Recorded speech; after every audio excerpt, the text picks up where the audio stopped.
Hello there. Luc Delahaye is a restless photographer. He made a name for himself in the 1980s and 90s as a war photographer. Joined Magnum Photos, then a few decades later announced that he no longer saw himself as a photojournalist, but as an artist. He also then resigned from Magnum. He continued taking photographs of troubled situations, but he shifted from 35mm to large format cameras. He's no longer producing photographic stories suited to magazine spreads. He's mainly producing individual monumental scenes that are displayed in museums and art galleries. He says that his aim is to be as neutral as possible, to record as much as possible, and for his images to draw us back to the mystery of reality. His work has provoked ethical questions about whether his representations of actual suffering should be seen as art. Following his path as he grapples with his role as a photographer is really interesting, so I'll try to describe his process as best I can. In his early 20s, he was sent by a SIPA agency to cover the fighting in Lebanon. He said that it was in Beirut that, for the first time in his life, he felt clearly and entirely present in the world. He understood the simple nature of reality. It's true that working in these hyper-real conflict situations provokes a clarity. You don't have any of life's clutter, like, should I do the washing, or what am I going to have for supper? And there's that ever-present awareness of mortality, which forces one to get one's priorities in order. I have not a lot of talent to be interested by life. I get bored very easily. That's why I'm going in such places, because the reality is different. The reality is easier to grab. You feel yourself. You feel that you exist. And I really have no taste for violence. I really hate that. But it's a fact. You feel better. You exist. And even the risk, the possibility that to get hurt or killed, makes you realize things about your body. And it makes you feel your body too. He went on to cover other conflicts and also witnessed the genocide in Rwanda. YouTube won't allow me to show his pictures of mass killings and burials. His experiences in Rwanda affected him deeply. He said that he had witnessed madness and absolute evil, and didn't want this rubbing off on him. My work, my photography was based on indifference, a kind of distance, a kind of cold sensitivity, but cold. And I thought that I was protected by this indifference because I was so cold. And in fact, I realized after several years that I was not. It was just in surface, but inside me, it's not protected at all. He had lost his faith in photography and wanted to understand what the medium actually was at its core.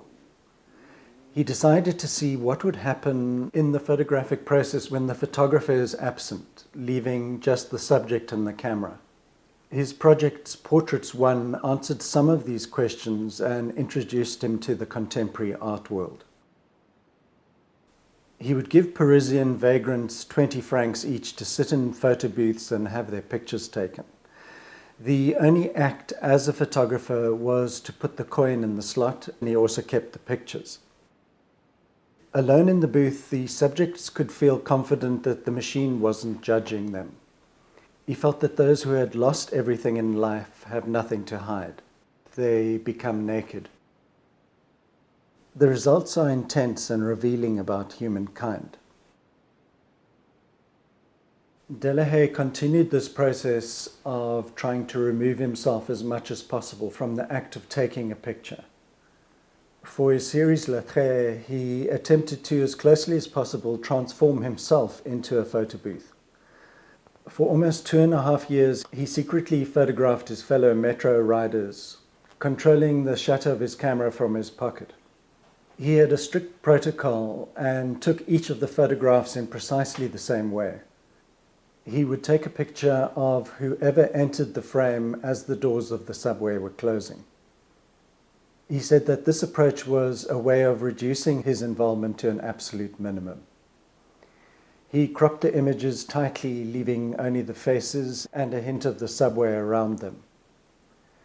Each face seems locked in a mask, and in an exhibition of multiple images, they start to resemble a burnt and Hillebecher display. He was inspired in part by a project that Walker Evans produced in the late 1930s. Subway Passengers, New York City, shows a series of candid shots of subway passengers. Delahaye became an obsessive collector of these subway faces, and the exercise restored his faith in photography. After the rigor of his subway work, he wanted to unsettle his eyes and distort his vision. During that next year, the winter of 1996, he began to photograph the hardships experienced by Russians during the post-communist years. The country was facing economic collapse, and many people were struggling to survive. His raw, unstaged pictures show a distorted, grim reality, and the book Winterreise was published in 2000. The pictures show people worn down by hardship, finding escape from their despair through alcohol and drugs. The interiors are claustrophobic and sad, and the landscapes are bleak. But he allows the viewer some relief by seeking out scenes of melancholic beauty. A similar book on the same subject by Boris Mikhailov, called Case Histories, came out the year before and was brilliant, but it was pure desolation. Towards the end of Delahaye's book, he places himself within this tragedy by photographing himself in a similar way.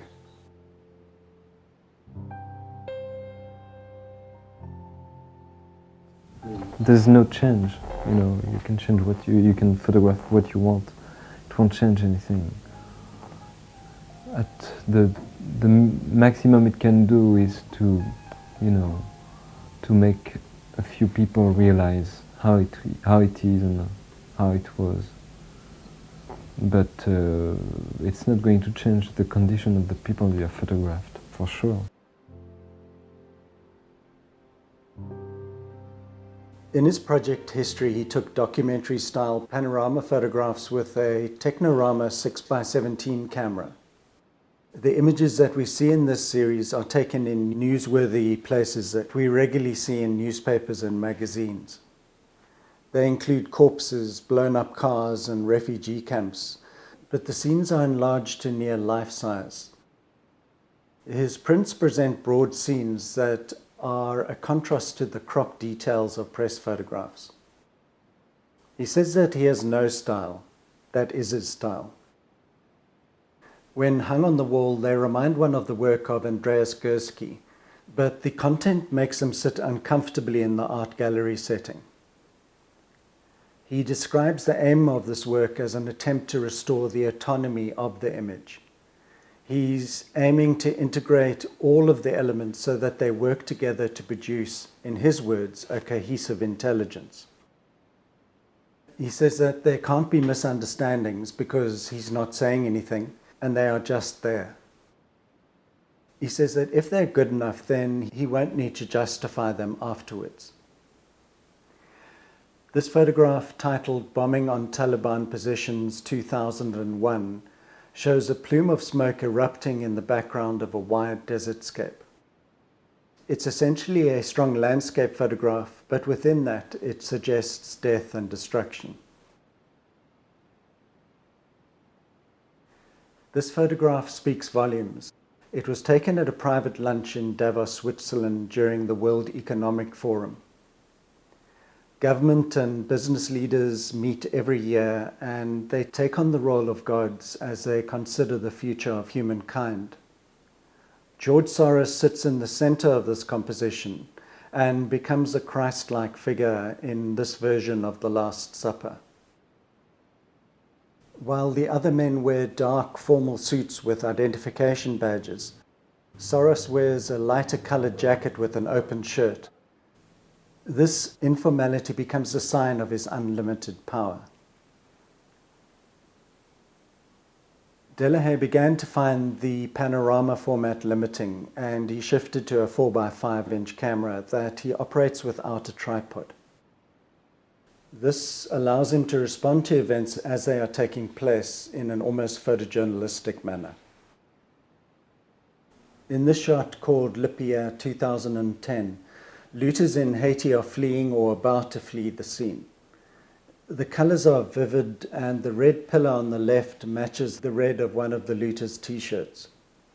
The legs of the running looters create a repetition of shape. 3 of the looters are looking backwards at a danger that we can't see. The sunlight forms a spotlight shape around the man wearing the grey beanie. He, like Delahaye, are detached from the drama of the scene. This dust-filled scene called Ambush was taken in Iraq and shows a damaged American Humvee instance after a blast.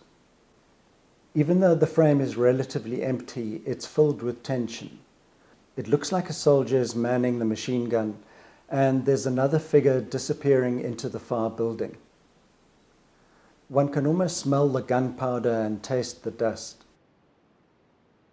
It's impossible not to think about Delahaye within this space and how he was able to slow down time and create the shot of suspended chaos. It's highly unlikely that anyone without his war experience could have been composed enough to make the decisions that led to this photograph. I think that Delahaye is genuinely grappling with photographic concerns and who he is as a photographer. When analyzing his work, I think the major question isn't whether photojournalism can or should be seen as art. It's about his intent. It's possible to assign a cynical postmodern interpretation to his work. You could look at 2 options.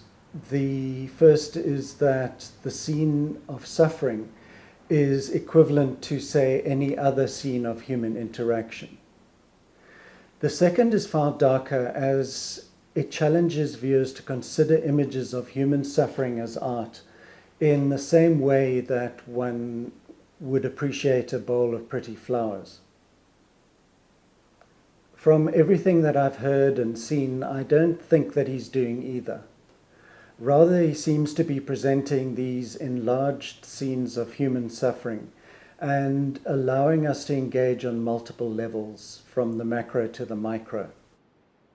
You can compare this to, say, the passing response that we have to journalistic horror that we experience in our social media feeds.